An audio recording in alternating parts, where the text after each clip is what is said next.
रात के 2 बजे का मंजर मंडी का। गहमा गहमी माल उतर है, चांद वो है।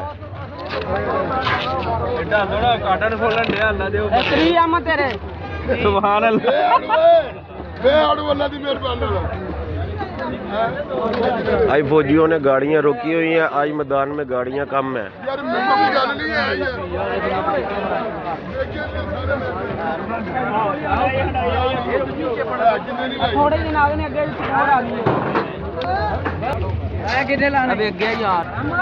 माशाल्लाह ब्यूटी कुर्बानी आ गई है। 950 रुपए की है। ये आड़ू है, ये आड़ू 450 रुपए का है। छोटा है थोड़ा, बहरहाल और भी दिखाता हूँ। एक ये आड़ू है, ये 550 रुपए का है। 15। ये कलमी लुगाट है, ये आपको मिलेगी 1000 रुपए की पेटी। ये छोटी पेटी है, 2 किलो खरमानी है, 550 की है। कितनी सी पेटी है ये, छोटी सी।